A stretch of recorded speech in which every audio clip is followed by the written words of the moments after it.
Jeevan here from ESBR. We are here with Sonny Edwards. How are we doing? Yeah, doing good. Just arrived down here for the GBM show. You've got Jack Bateson facing Danny Quartermain at the top. Three other good fighters that I've spent a lot of years alongside. Kez Ashfaq as well, fighting Levi Giles. Another tremendous fight. A fighter that I'm involved with as well, Ed Hardy. Looking forward to his second pro fight, his first 6-rounder. We're all very excited about him. Yeah, looking forward to a good night of boxing. Yeah, I mean, the card's very stacked, of course. The massive news in the room, of course, your retirement. And last week now, how are you feeling after a week on? Of course, the viral clip going around. What's your headspace like a week in? Yeah, that's old news now, man. Yeah, that's the way you've seen it. We've got to think about what's in front of us. We've got. I am honoured and have the pleasure of working alongside and behind them for a lot of great, talented fighters at different stages of their career, but a lot, coming up through the ranks. Ed Hardy being one of them, who we're here with today. Look, I'm in boxing. I'm going to be in boxing. Always was going to be in boxing. I am self-aware enough and not deluded enough to know that when I haven't got it inside me anymore, and I don't want to disrespect the game, nor do I take it lightly. I know how serious a boxing ring is, and I've given 20 years of my heart, my soul, my blood, my sweat, my tears, all my energy, all my effort into performing and training to try and be the best in a boxing ring before I get there, after I get there, and when that same sort of wind in your sails ain't there no more, and you can really feel the difference, and that same belief you had in your body and your physical capabilities isn't there anymore. The smartest thing to do, in my opinion, is step aside. A very, very hard thing to admit, probably why people saw the emotions that they seen. But I didn't want it to be true. I wanted to still feel like I always have, and I probably knew a bit sooner that I didn't. But I was trying to hope that it kicked back. But now, look, we look for the future. I've already got a massive, busy end to 2024. Before January the 1st, my birthday comes around. I'm here. I'm commentating later on in the night. Next week, I'm gonna be in Monte Carlo commentating the Monaco show. Then I'm going to Saudi. I've got a fighter on over there waiting to be announced. So, look, it's still busy as still busy as ever. And if anything, it started getting to the point where things seemed to stop when I was time to start preparing for a fight. I was making so much motion and doing so much outside the ring for my fighters, making moves, making deals, etc. And every time I was sitting down to fight, it's like it all ground to a stop for about 8-10 weeks while I just focused on myself. And I'm really, relishing the opportunity and the prospects that I've got in the future. And I've already got, some sit-down conversations to have, and I've already got work. I'm here tonight on DAZN. I'm here next week on DAZN, and long may it continue, hopefully. And I'm looking at pushing my fighters as far as I can and getting involved as I can, and just enjoying my retirement, to be honest. Of course, that makes complete sense. Are you still going to be, obviously you mentioned you're going to be in the gym, are you still looking to keep boxing in case anything ever come up, or it seems like you're quite set on the fact that obviously it's time to move on now, like you've made the decision and you're going to fully focus on the commentating and the coaching? Yeah, and I get just as much out of a buzz out of those things.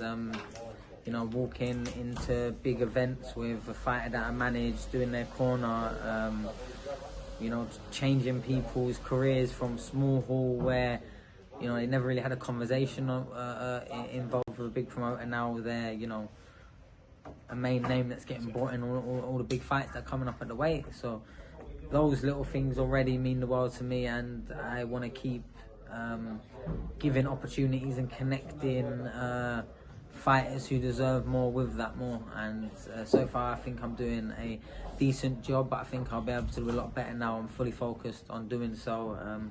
There's still fighters like Brian and Deluded that I'm getting frustrated with the time scale that it's taken to get his British title shot over the line. We've had a few dates, we've had a few different opponents. They've pulled out, not wanted it. He's a very avoided fighter. It's been very hard to get someone over the line. But we're hoping that the first quarter of 2025 he's challenged and won the British title. Obviously got Ed Hardy tonight, got Brandon Scott as well, Ishmael Davies, who has broke out onto the scene in the last 12 months and really shown and proven his worth mixing it right to the very end with Josh Kelly in a very close fight that he was just unfortunate not to get the decision of, but a lot of experience gained in that. Obviously we've got Thomas Asomba waiting to see really what he wants to do with his next year after his last fight. And yeah, obviously Giorgio Visioli, who may be the pick of the bunch. Got a few more fighters coming through as well. I hope I haven't forgot any off the top of my head, but it's getting like that already. But yeah, I'm just really excited with my position. Yeah. And like I said, I genuinely think I'll be able to do more for others than when I'm stopping to do for myself. Yeah, and you mentioned Saudi there, of course. The big one coming up, Fury versus Usyk 2. Are you going there? Are you going there for that? And if so, what are your thoughts on that fight? Yeah, at the moment, as long as everything goes off the way it should, I should be there. Look, Usyk is a generational talent. Fury, a great fighter, a giant. But Usyk, at any time of the last 20 years, my time spent in boxing, if you asked me who's going to beat Usyk, I don't know who I would point at. And that's at any time. He was so dominant in the amateurs. He won cruiserweight, gold medal standing on his head, worlds. He won heavyweight, WSB #1, worlds. He could pretty much fight at any weight and dominate. And he's turned pro and pretty much gone undisputed the 2 weight divisions without really breaking a sweat. So how do you bet against that, man? I don't know. So what, are you taking a decision, or do you reckon you will get the finish this time? I'm not sure. It depends what both fighters turn up. Like, it's definitely not a foregone conclusion. Fighters at this level of ability, the amount to fight for as well, the amount of eyes on them, anything can happen. Fury is that good as well, where it's probably when you write him off, he starts really get going again. It's probably when he's coming in expecting to look $1 million that we don't see. $1 million. It's probably always has gone that way for Tyson, and you know, now he's really up against it. He's just lost to Usyk. He lost his all, and it's undisputed. It's the same what he was fighting for the first time, and you know, what's the saying? He who laughs longest. And I know you've got a couple of others, so I'll leave it with one more. You've mentioned Ed Hardy, one of my personal favourites. Have you been on the farm with him yet? And if so, will you be? A little YouTube channel for Sonny Edwards now. He's retired now. No, do you know what's actually like? I've actually got notes in my phone. It's quite private to me, but it's my side quests. You know, like in my time away from boxing, all the little side quests I want to work on, and you know, doing some work on Ed's farm was actually on there. So was it? I haven't been yet, but I will be looking to do a few days until I get fed up. And what are you thinking? Couple of milking the cows, you know, getting the sheep in. Pigs. It's more of a pig farm. Right. Okay. So be very scared of Ed Hardy. Is all I'll say. Are you a UFC guy? Do you know Bryce Mitchell? Because he owns a farm. When I said Ed Hardy versus Bryce Mitchell, farm off, maybe a fight off. I think we've got to see you in that farm, the farm attire right there. I'll be raw. I'm not the biggest of UFC and MMA. It's all a bit barbaric for me, but I do appreciate the discipline. I've trained